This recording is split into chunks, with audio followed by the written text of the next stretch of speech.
a gardener in your life whose gear is looking a little shabby? Well, get ready, because our own garden guru, Julie Parker-Dickerson, is joining us in the studio today with some great gift ideas for your gardener. Note to my crew, I need all of it. Hello, Vermont. I feel like gardeners are notoriously hard to buy gifts for because they either have everything they need or they're very picky. But I have total faith in Julie, who's got some great ideas. Julie, welcome. Hi. So good to have you here today. Thanks for Usually having we're me. out in the field, right? I mean, this is unusual for you to be in the studio today. Yes, my hands are clean so far. Hands are clean, all good. Yeah. But on the other hand, we have all kinds of fantastic gifts that you have brought in for us. And we're even going to eventually do a little bit of crafting. So we're going to get our hands dirty still. Yes. Yeah, we it wouldn't be still a Julie segment if we weren't getting our hands a No, little gotta dirty. get in the soil. Okay, good. Well, so let's start with some of these gift ideas. Yeah. We've got tools and things here. Like, what do we got for us? So tools are so important, right? Every gardener needs a refresh. And some of the things... I mean, those were my tools. You saw my tools. They're not great. Oh. So yes, You're I could doing use a great. refresh. Yeah. One of the tools that I lose regularly is a hori-hori knife. Okay. And this is a really cool tool. And thank you so much. So this is very sharp. Okay. It's good to have it's really good to have some sort of holder for it. Okay. It's got a great handle Like a on holster? it. Like on a your holster. like on your garden belt. Exactly.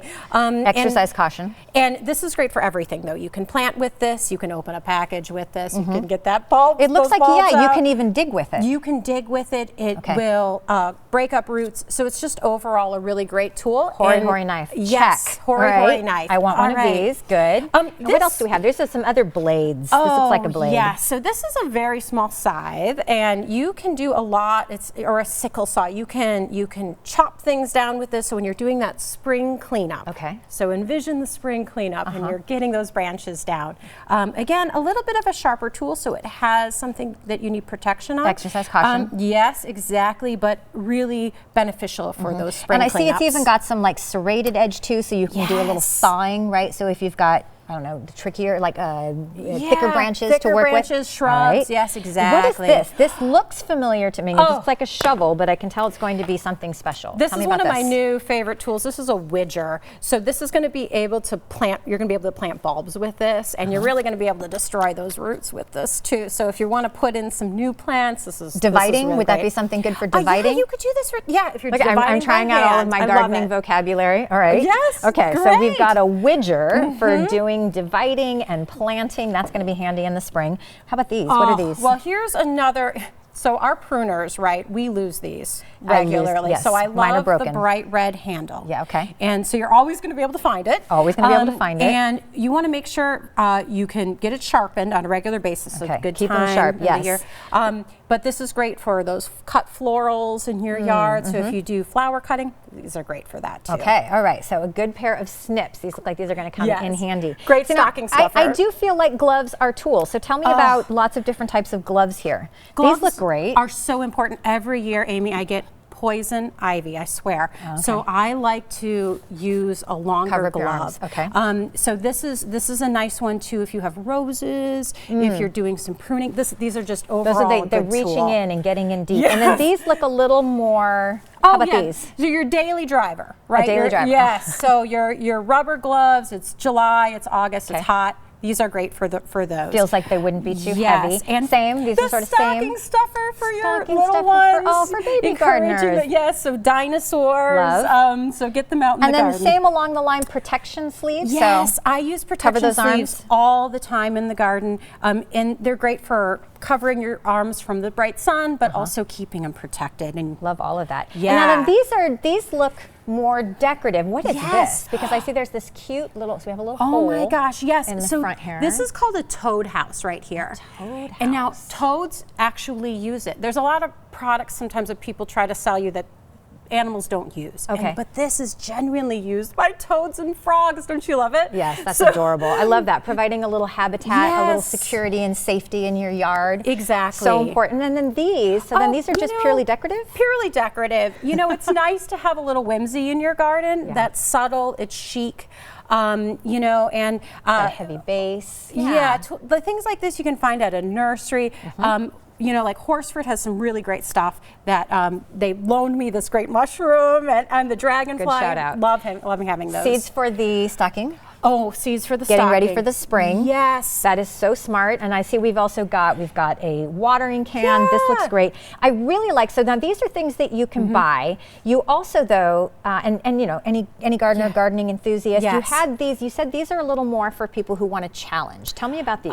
These are terrariums? So terrariums for the gardener who likes to bring their love of plants indoors, right? So we're thinking about somebody who wants to still garden but likes to be neat. And terrariums are great for that. So a terrarium is really an enclosed ecosystem.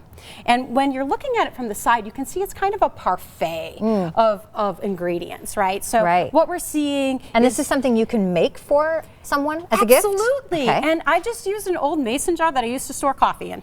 Okay. So what I've done here is I've added a layer of charcoal at the bottom. So think about that as a filter. Okay. Okay. And then next I use sphagnum moss, which you can harvest from the woods. A layer of rocks, again, something you can get And is all that going to help with drainage? Yes. Because we probably, I'm assuming, we don't want to have wet roots. That's right. Okay. That's right. But the plants that you select are important too. Okay. So the plants in here, this is a prayer plant, and there's also a fern. And of course, those plants love moisture, right? And they love to have that constant water. And I can see that some of this one even has a lid on it, and that's safe. They don't need oxygen. Yes, that's what we need. So it recycles the oxygen within there. You know, plants are really good at that. So this one actually came from Muddy Toes. So if you don't want to get your hands dirty at all, you can buy locally. And she also does workshops. She's in Middlebury. Yes, okay. yes. So, all right. And Hula, she'll be at Hula actually soon too. Okay. To show people her terrariums, and she does workshops, which is really great. So same thing. So we've kind of got that parfait base. We've got some appropriate plants and a little bit of the moss. And so all of that is designed to keep the moisture in, but protect the roots so that we still get good drainage. And so this is our clean garden for someone indoor. I want the plants, but I don't want a big mess. Exactly. But now if you wanted to do a little more crafting type project, then you're now also saying we can make a terrarium. We can also make a container garden. Well, I like getting the family involved. You know, I think that's important, is that the gift is something that's from the heart. And when your kids can participate, when the family can really engage in it, then it just means more. Yeah, I agree. So any type of containers, because I'm seeing you've got little tiny ones, right? So is part of the fun here is that you can go thrifting or look through your basement, finding some old vessels and things that you've got aside. Yeah, a little whimsy. A little whimsy. Yeah. How do you select plants for your container garden? So this is when you really get to know your gardener, right? The person you're gifting for is really important here. So you have somebody who loves to take a bath, loves to hang out in the bathroom. I'm going to get them a lower light plant that perhaps I've even grown myself, like a spider plant, right? And something that you can propagate. Exactly. And they can put this little bathtub near your bathtub and keep it moist and have a look at it. And I've included some seashells, you know, so you have little visual cues about how you are meant to enjoy this and what type of an environment. I like, because something like that also gives me a cue about how I'm going to take care of it. Absolutely. It's in the bathroom that tells me water. Be sure to put water on the plant. And similarly, this is a moon, right? So this is actually a 3D printed object. And so this one is a night garden. So it's going to, and there's a little owl in there too. So with the nerve plant in there and the moss, it's going to cue to you that this is like a darker area. So that's for a friend who's a bit of a night owl. And so these, now tell me about these two bigger containers. Oh, absolutely. So because these are familiar to me. I see succulents. That's the Californian to me is like, I know how to grow those. Mostly I know how to not kill those. Oh yeah, yes, absolutely. So the thicker the leaf, right, the less water that you're actually going to need to put on it. So this is a seaside garden, of course, from California. So I'm thinking about somebody who really enjoys Maine, for instance, or the ocean. And so I've created a little scene here. So those are little houses and there's rocks and there's these succulents here. So this is going to be a bright, sunny garden. Beautiful. And I really want that person to have that have that thought that I'm thinking of them and their favorite So place this is to your be. artistic expression, right? Yes. Thinking about how the elements are going to complement the plants and tell a little story. And then Exactly. this one, it looks like Yeah. we can do a little construction on ourselves. Like as I said, Yes. we're going to get our hands dirty. So tell me about what goes into the container. Yeah, so this is going to be a lower light plant. This lower light planting. So what we're thinking about is a soil that is well drained. However, it's going to retain a little more moisture for a fern like this. Okay. Could I grab potting soil? What kind of soil would be appropriate? Yes, so you're going to look specifically for the soils that make sense. So there's a succulent soil. There's a potting soil that's specifically designed for our low light plants like ferns. And do we need to? Do we need to mix anything into it? I see you've got clay pebbles and things like that here. Is that for decoration, or does that go into the soil mix? Well, that's the tricky part. If you found a container, you're upcycling a container, but can't get a hole in it, you may want to include some drainage pieces. Okay, reminding of the terrarium, and right? that, yes, exactly. So that's where the stones come into play. Sometimes I use clay pebbles, and clay pebbles can often be used to propagate some of your plants. So it's Like also you were a way talking to about these? retain moisture. Yeah. Okay. So for this garden, I'm really thinking about low light. So I've made some plant selections that are cues to that, right? So and they're we've got a little about darker. 2 minutes left. Great. Great. Okay. So let's put our. And that's what. So this is also a low light plant. Yes, this is. It's beautiful. This What is is that? a fern. So this is a really awesome. wavy fern. Yes, a So wavy pretty. fern. So we're going to put that in here. Okay. And we want to tuck that guy in a little Just bit. tuck here. it right in. Yes. So we made a little hole. We had a little space available for us in our mix. Tuck it right in. And now we're going to put some moss around it. Yeah, our finishing touches. Yeah. So I like to use some colorful moss, but again, you can find a lot of great colorful moss in the woods. I love how you have a full story happening when you envision one of these containers. I can tell. So this person, what do they like? Oh, well, they like to garden in the woods. They like to garden in the woods. And they love to harvest mushrooms. Oh, and so I've included a little mushroom table set. And when I think about this person, I'm also thinking about having some coffee on a bright sunny morning, and that is adorable. In the woods. So oh my gosh. So it's just, and you can include a little note.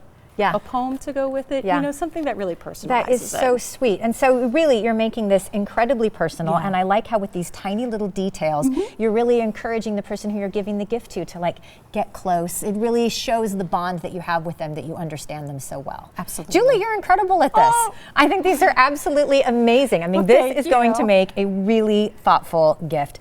All of these ideas are wonderful. Gardeners, you might want to share this episode with your friends and family and get busy hunting for some unique vessels to turn into containers. Julie, thank you so much. Thank you so much, Amy. This has been absolutely wonderful. I hope you and your family have a happy holiday. Oh, you too.